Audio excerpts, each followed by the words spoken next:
আজকে আমার আসানসোল দক্ষিণ বিধানসভায় আমরা রাস্তায় নেমেছি মানুষকে এই আমন্ত্রণপত্র দেওয়ার জন্য। অত্যন্ত আনন্দের সঙ্গে জানাচ্ছি মাননীয় প্রধানমন্ত্রী নরেন্দ্র মোদীজি দুর্গাপুরের নেহেরু স্টেডিয়ামে 18 তারিখ দুপুর 1টার সময় আসছেন এবং সমস্ত আসানসোলের মানুষ এবং আশেপাশের জেলার সমস্ত মানুষকে আমন্ত্রণ জানাই, আসুন মাননীয় প্রধানমন্ত্রীর কথা শুনুন এবং সামনে যে বিরাট বড় কাজ এই দুর্নীতিগ্রস্ত মমতা ব্যানার্জি সরকারকে উৎখাত করার, সেটা আমরা কিভাবে করব কাজ, আসুন তার কথা শুনে আমরা কাজে নামি, যুদ্ধে নামি। প্রধানমন্ত্রীজি এই দুর্গাপুরকে কেন্দ্র করে বিভিন্ন তৈল উৎপাদনকারী সংস্থা, ডিভিসি, ন্যাশনাল হাইওয়ে, এখানে বিভিন্ন যে কেন্দ্রীয় সংস্থাগুলি আছে, ইস্পাত মন্ত্রক, পেট্রোলিয়াম মন্ত্রক, তাদের একগুচ্ছ প্রকল্প শিলান্যাস, উদ্বোধন ইত্যাদি করবেন। বিহার থেকে তিনি আসবেন মূলত সেই সরকারি প্রকল্পের জন্য। ভারতীয় জনতা পার্টি পশ্চিমবঙ্গের তরফে আমরা, যেহেতু প্রধানমন্ত্রী আসছেন, আমরা একটি জনসভাও করব।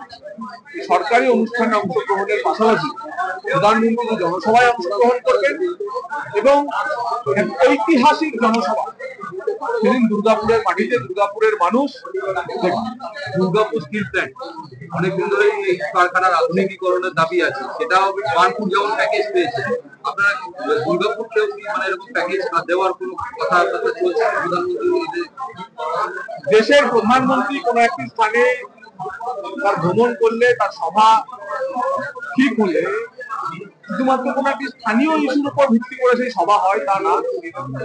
সামগ্রিকভাবে পশ্চিমবঙ্গের হাল ফেরানোর লড়াই লড়ছে ভারতীয় জনতা পার্টি এবং আমরা সেই কারণেই বলছি যে শুধুমাত্র দুর্গাপুর স্টিল প্ল্যান্ট বা অ্যালয় স্টিল প্ল্যান্ট বা বাকি অন্যান্য যে এখানে যে ইস্পাত নগরীর যে পুরনো গৌরব, এই পুরনো গৌরব তখনই ফিরবে যখন পশ্চিমবঙ্গে ডবল ইঞ্জিন সরকার প্রতিষ্ঠা হবে। কোন কোন জায়গা থেকে আসবে? আমাদের মূলত পশ্চিম বর্ধমান এবং বাঁকুড়া এবং পূর্ব বর্ধমানের একটি অংশ, এই তিনটি জেলা থেকে আমাদের এই সভাতে আমাদের কার্যকর্তারা, সমর্থকরা আসবে এবং আমাদের লক্ষ্য রয়েছে অন্ততপক্ষে 2 থেকে 2.5 লাখ মানুষ নেহেরু স্টেডিয়ামে নিয়ে আসা। সেদিন সেই সভাস্থল, সবার বিশাল লোক দেখেই আপনারা বুঝতে পারবেন পশ্চিমবঙ্গের মাটিতে, দ্বারবঙ্গের মাটিতে, বুদ্ধবঙ্গের মাটিতে একটাই আওয়াজ, তা হলো হীরক রানী বাই বাই।